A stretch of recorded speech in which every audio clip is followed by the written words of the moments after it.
నాలుగో విడత ఆసరా నిధులు లబ్ధిదారుల అకౌంట్లలో జమ చేసింది ఏపీ ప్రభుత్వం. ఒక్క తూర్పు గోదావరి జిల్లాలోనే 3,27,000 మందికి 276.89 కోట్లు జమ చేసింది ప్రభుత్వం. సీఎం జగన్ ఇచ్చిన హామీలు నెరవేర్చారంటూ అక్క చెల్లెమ్మలు సంతోషం వ్యక్తం చేస్తున్నారు. వైఎస్ఆర్ ఆసరాతో తాము ఆర్థికంగా నిలబెట్టుకుంటామంటున్నారు లబ్ధిదారులు.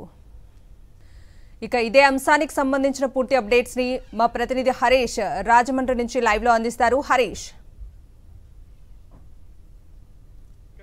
తూర్పుగోదావరి జిల్లాలో ముందు ఏదైతే సీఎం వైఎస్ జగన్ రాష్ట్రంలో ఉన్న అక్కా చెల్లెళ్ళకు అందరికీ మొత్తం ఏదైతే వాగ్దానం చేశారో దాన్ని పూర్తి స్థాయిలో నిలబెట్టుకున్నారు.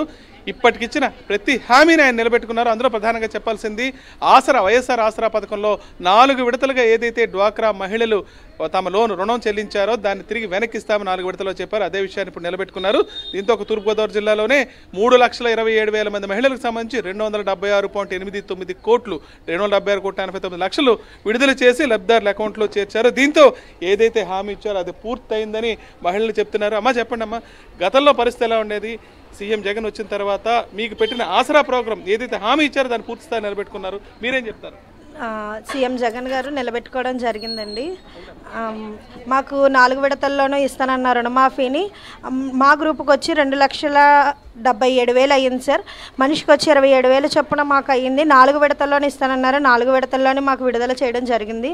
దాంతోపాటు మాకు ప్రతి సంవత్సరము మేము తీసుకున్న రుణానికి సంబంధించి 0 వడ్డీలు అని చెప్పి ప్రతి సంవత్సరం ఒకసారి మేము కట్టిన వడ్డీలను మాకు తిరిగి ఇవ్వడం జరుగుతుందండి. అదేవిధంగా సీఎం జగన్ గారు పెట్టినటువంటి పేదలకు ఇల్లులు కానీ, అమ్మఒడి కానీ, చేయూత కానీ అన్నిటి ద్వారా మేము లబ్ధి పొందామండి. ఆసరాతో పాటు మిగిలిన పథకాలు కూడా వర్తిస్తున్నాయి. అమ్మ మీరు చెప్పండి, ఈ ఆసరా డబ్బుల్ని మీరు ఏదైతే కట్టారో తిరిగి మీకు మళ్ళీ వచ్చేసింది, దాన్ని ఏ రకంగా వినియోగించుకుంటున్నారు?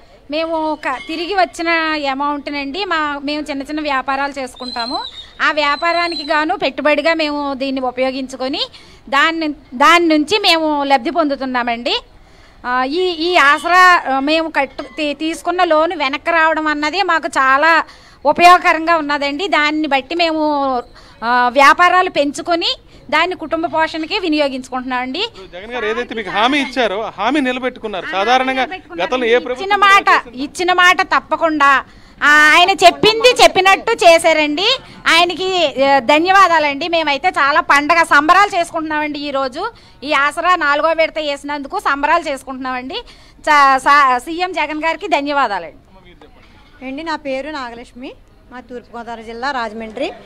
నాకు వైఎస్ఆర్ ఆసరా వచ్చిందండి. మాకు అప్పటికి 1,30,000 అప్పు ఉందండి. ఆయన వచ్చేతోడికి మనిషికి 13,000 వచ్చినాయండి. అయితే అవి నేను టైలరింగ్ చేస్తానండి. నాకు చేయూత కూడా వచ్చిందండి. 18,750 చేయూత 3 విడతలు వేశారండి. దాంతో కూడా నేను బట్టలు కొనుక్కొని టైలరింగ్ చేసుకొని నా జీవనోపాధి నేను చేసుకుంటున్నానండి.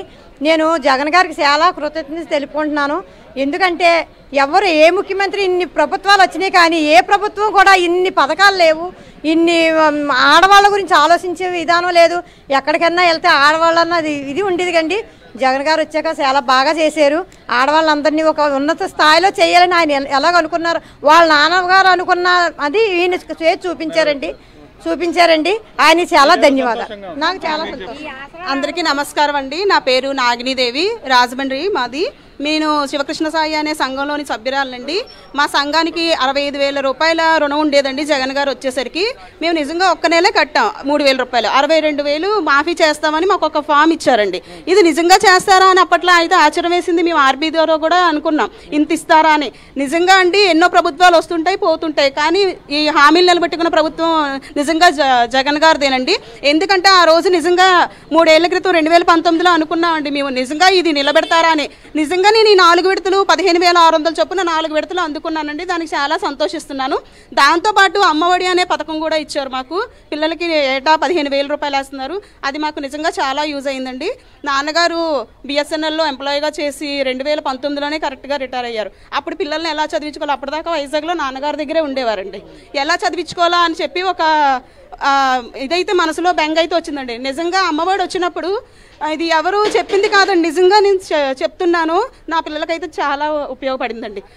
చాలా సంతోషం వ్యక్తం చేస్తారు కవిత. ఎందుకంటే అనేక అవసరాల్లో ఆర్థిక ఇబ్బందులతో ఉండేవారికి ఇటు ఆసరా కానీ మిగిలిన ప్రభుత్వం ఏదైతే అమలు చేస్తుందో సంక్షేమ పథకాలు అవన్నీ కూడా వర్తిస్తున్నాయి. దీంతో ఏదైతే హామీ ఇచ్చారో దాన్ని నిలబెట్టుకోవడంతో పాటు అదనంగా అనేక పథకాలు తమకు వర్తింపజేస్తున్న సీఎం వైఎస్ జగన్కు కృతజ్ఞతలు చెప్తున్నారు వీళ్ళంతా. కవిత.